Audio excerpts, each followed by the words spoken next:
host, Jess Hugo, and I am so excited to have you here. I'm an online personal trainer and nutritionist, but honestly, underneath it all, I am just a girl who is struggling, thriving, and surviving somehow all at once. So if this is you, you are not alone. If you want all the juicy tea on what it's like to be a girl navigating her 20s, I'm talking relationships, health, fitness, social life, work, and everything in between, then you're in the right place. We are jumping straight in because I feel like we need to have a really serious fucking chat right now because your gut health's fine. It's just tired of having iced lattes for breakfast every fucking day. Guys, I know I'm being a little bit crazy right now, but we need to talk about this because this is something I've been noticing with not just clients, but friends, family, girls on social media, just everyone in general being so terrified of antibiotics, but they're not doing any of the correct things to actually look after their gut health in the first place. Like genuinely, they would rather be sick for weeks on end than just take some antibiotics.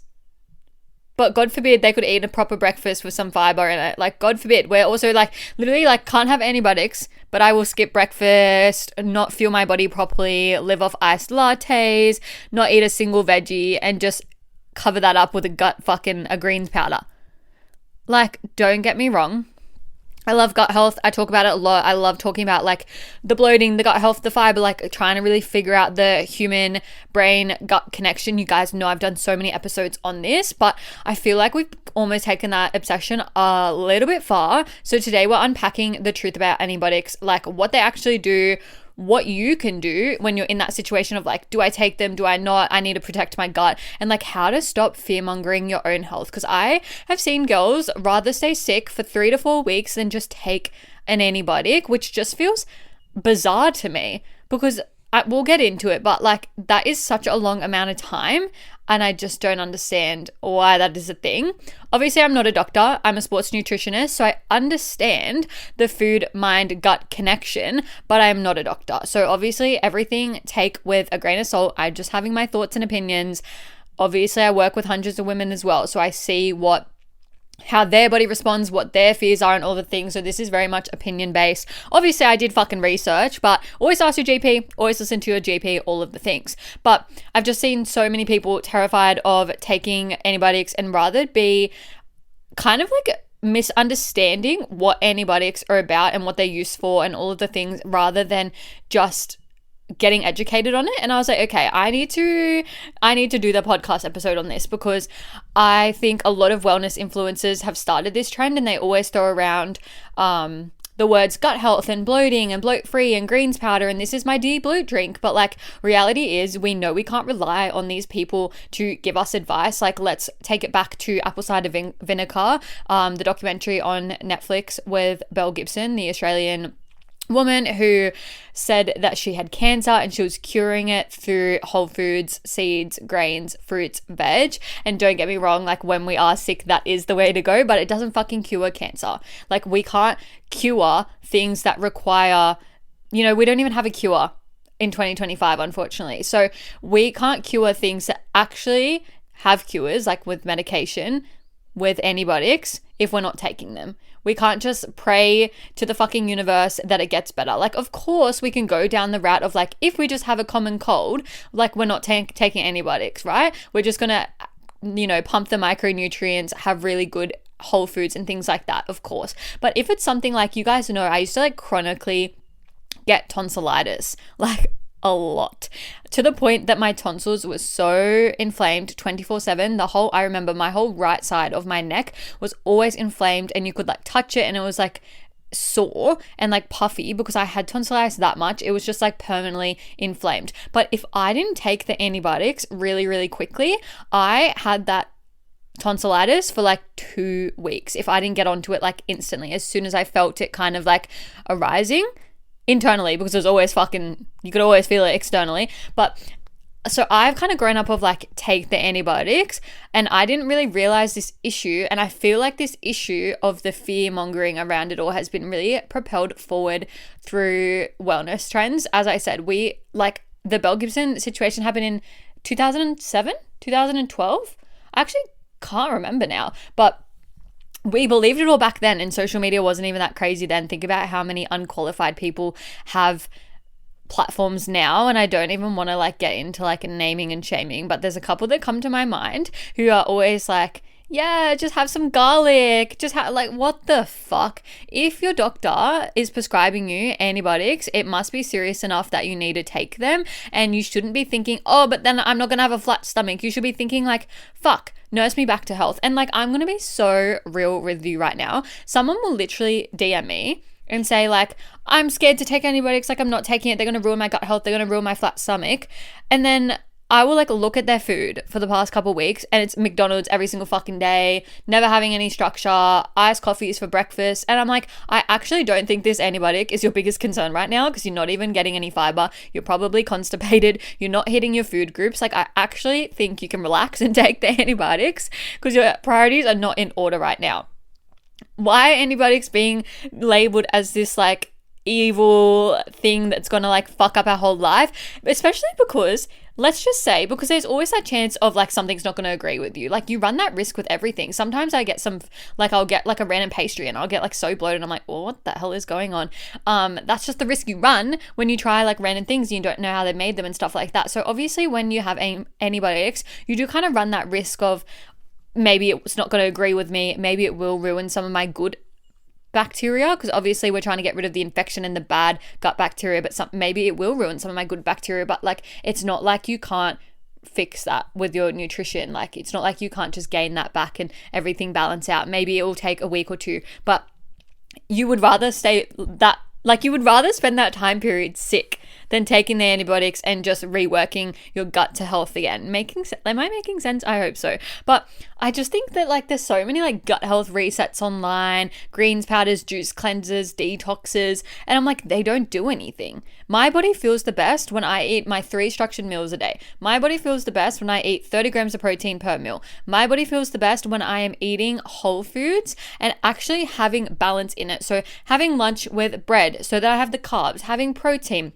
I don't really like sauces, but having sauce, for a fat sauce, or for me, I like to use cheese. Like, that is what we can do to balance out our gut. Like, it's not about, sorry, my nose is running. It's not about this whole, oh, I need to cut everything out and do a whole reset. Like, the trends have gone wild. I'm seeing this girl at the moment. I've been watching them, and she's doing a 14-day gut cleanse, and she's showing us everything she's eating and whatever. And like, sorry, but if I want a chocky on a Tuesday night, like, I'm gonna have one. I could not care less about, oh, my gut health in that situation. I need to stick to my reset. Like, what the hell? Yesterday, actually, this is a perfect example of why these things, they don't work, because they don't fit in our lifestyle. They're not made for lifestyle. Who can commit to a 14-day gut reset? Genuinely, you'd have to be like at home that whole time, take off work. But then when you're at home, take off work, you're bored at home and you're like rampaging and raiding the cupboard. So I don't know, but literally yesterday I had the most deliberating headache. It was insane. I was drinking so much water and I was being so intentional with it. I have so many water bottles, but you might have seen me holding around the extra pumps at the moment. I'm going to hold it up for you because I looked at my analytics. I have a lot of American listeners on here, surprisingly. So you might not know what I'm talking about. Now, every time I talk about something, I've been holding this around. You might have seen, it's the extra pump. If you're on the video, I just showed that. Yeah, I need to show you guys visuals because I'm like, do America have that? I'm not sure, but that's like some of my top listeners. So hello, if you're from America, that is crazy.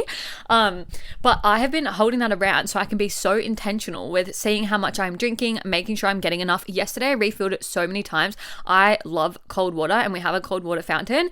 Anytime my mom turns it off, I turn it back on because I'm like, it needs to be freezing and I will drink it. So I'll drink it all. So yesterday I was refilling it so many times. I made sure I was like eating enough, like I was being so intentional, and this headache would not go because sometimes I'll get a headache and it would just be like a split, like it won't last long. I just actually need to have water, and then sometimes I'll have like a full headache. Anyway, I finally gave in and was like, oh, I'm just going to take some Panadol because I like to, not that Panadol's bad, but I like to just see like what's actually going on because sometimes I just get a headache because I'm like, yeah, I haven't eaten enough, I'm dehydrated, and then I can fix it by eating and drinking, you know what I mean?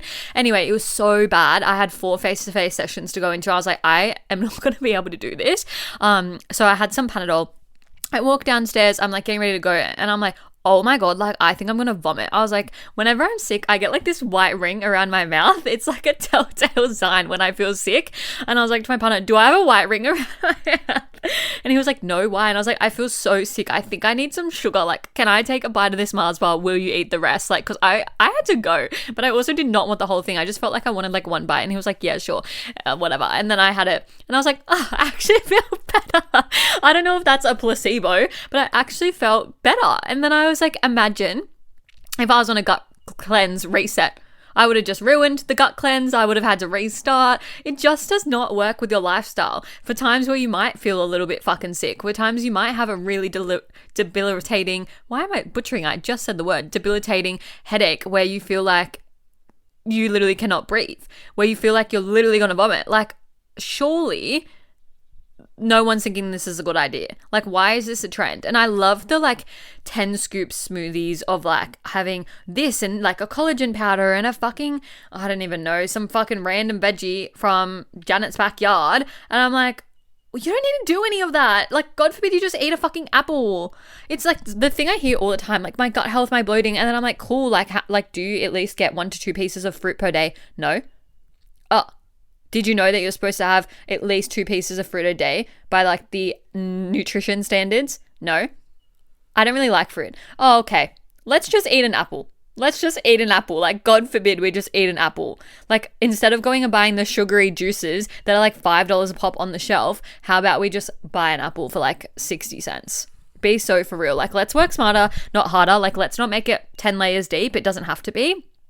And it's the same thing with the antibiotics. As I was saying, like, it's there to kill the bad bacteria. If it kills the good bacteria, like, it's not going to kill all of it. But if it kills some, the only way we're going to know is by refueling and making sure we're having nutritious foods and things. And it's like, yes, they can disrupt the whole like gut microbiome.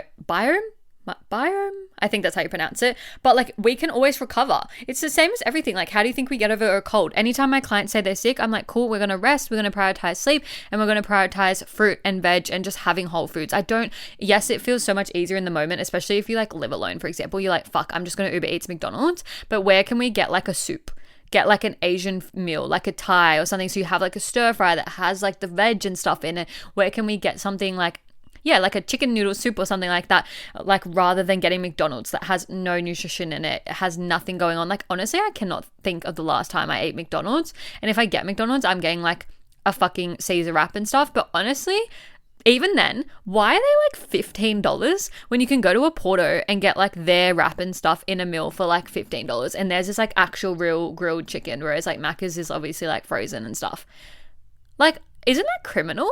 I'm getting off track, but I just think that's criminal. So yeah, the nutrients in that is dog shit. I worked at McDonald's, so I can vouch for it's all fucking frozen. Some of the stuff is like fresh, like the lettuce and stuff like that. But it's like the other day, well, not the other day, because I haven't had, why do I say that? It was not the other day. I literally had it so long ago. But last time I got the chicken wrap, I honestly, maybe 4 months ago, I have not had Mac as much this year. The chicken was so spicy. They gave me the spiciest thing ever. And I was like, did they give me they have like the mixed spicy chicken or something? I don't even know. And I was like, I think they gave me the spicy chicken. But I was literally thinking the other day, I have like, in my area, there's like a certain place that has a certain amount of food, and like they're all like Hungry Jack's, Porto, Macca's, KFC, all in like the one space. But then there's also like literally like the next turn, like Woolies and Aldi and like restaurants. And I'm like, if we're going all the way there, we're going to Woolies or we're going to the restaurants there because it has my fucking favorite Thai ever there. So I'm like, I'm not going to McDonald's. Like, yes, it's convenient if you're in a rush or whatever. But even so, I would, if we had to choose takeout, say it's like really late, everywhere's kind of shut up, like closing up, you don't want to cook or whatever, I'm going to choose a Porto. If Porto's still closed, then that's when I have to get Macca's. So I understand when you're like on a road trip and stuff, you have to choose Macca's. But actually, I just lied.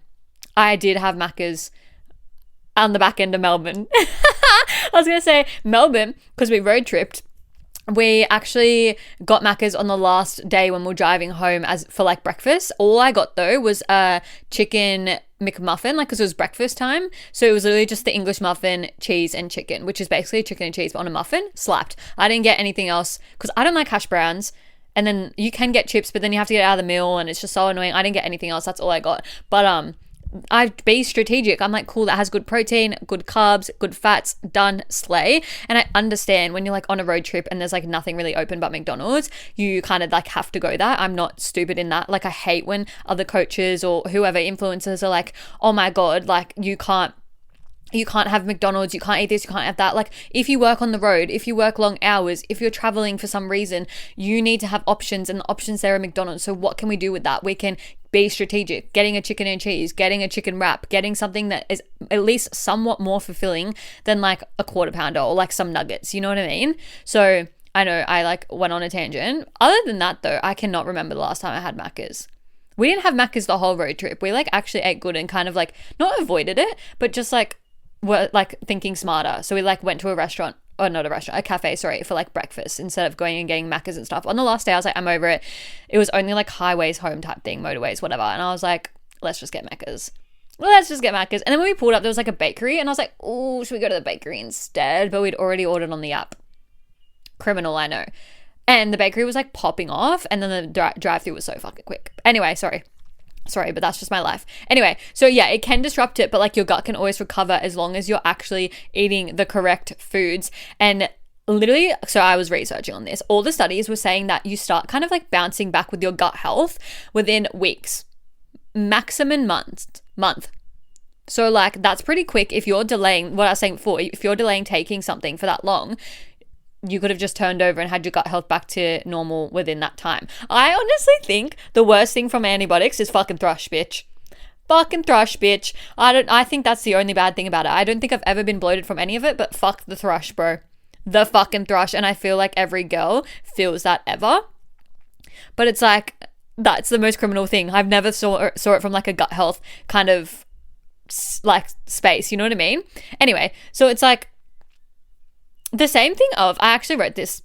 So antibiotics are a short-term hit to your gut, but lifestyle is a long-term hit, right? So we're all being so caught up on what these antibiotics are doing right now in the moment. But like when, heaven forbid, we think about how we should strength train, so we have like longevity and strong bones when we're an old age. Like people as young as 30 now are getting osteoporosis because they aren't looking after their joints. They're not stretching. They're not doing any strength training. And I know a lot of like what I always talk about is like weight loss and aesthetics and whatever, being lean and toned. But also at the end of the day, you're building muscle so that you can support your bones through, you know, aging, through up till retirement, so you can run around after your grandkids, your kids. Like, I just think a lot of us have really got caught up in that rat race of never prioritizing us and listening to everyone else online.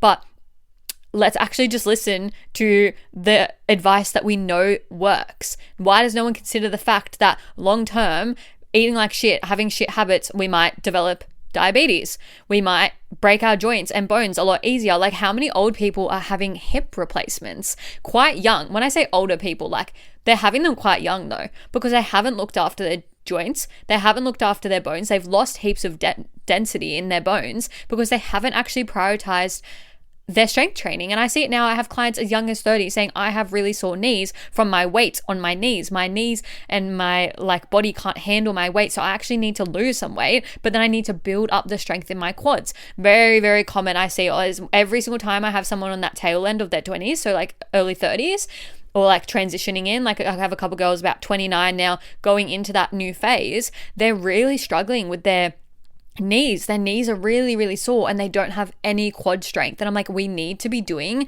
quad work. We're going to start like doing the single leg quad work. We're going to be really intentional with it and build it up. And every time we're doing it, they're like, fuck, my knees hurt. I'm like, because we don't have any muscle there. We actually need to build it up.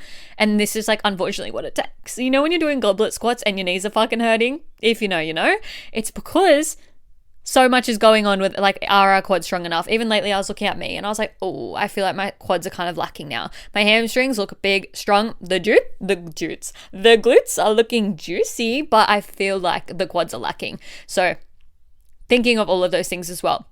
At the end of the day, obviously, as I said, no GP. So just take them as prescribed, finish the course, don't skip days because TikTok told you to, and obviously just ask your GP. I feel like we're all really scared of asking our GP, and I know a lot of us have like shit ones where they're like Googling it and you're like, bitch, I Googled it already.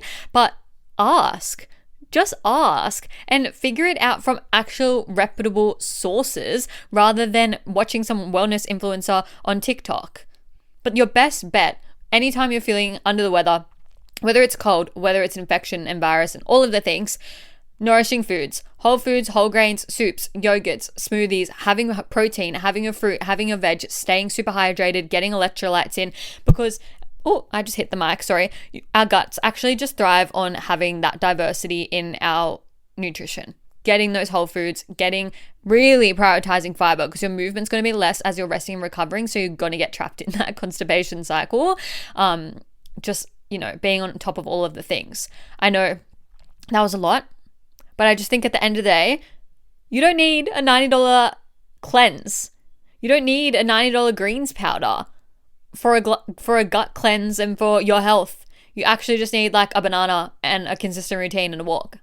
Like, God forbid you just woke up and went for a walk in the morning. Like, your freaking greens powder is not going to fix all your problems. And it's like this.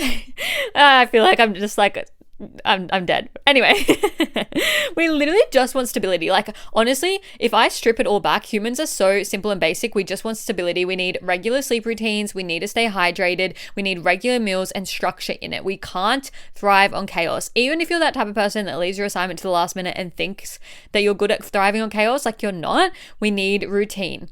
If you had routine, ate regular meals at regular times and stuck to all of that, you would be a fuck ton less bloated. Anyway, that is all from me. Get out of the fear mongering, unfollow influencers who are saying mixed messaging and making you doubt things. All of the things. Stop overcomplicating your health. Honestly, I think that at the end of this, there was so much to take away from it. But if you just think I need one thing to take away, have structure in your day and eat the fucking rainbow. That is all from me. I will catch you in the next one. It was so fun catching up. Rate the podcast 5 stars, follow along, all of the things. I literally cannot believe that the audience is so heavily American at this point. I wonder if you're annoyed at my accent. I don't know. Let me know in the comments. That is all from me. I will catch you in the next one. Mwah. That's a wrap on another episode of Navigating Your 20s. Thank you so much for joining me and taking the time to listen. If you enjoyed the conversation, vibes, and got something out of today, please feel free to send me a DM with any key takeaways and feedback, or share on your socials and tag me so we can connect. If you liked today's episode and you're wanting more from me, you can find me on all socials at success.withjess.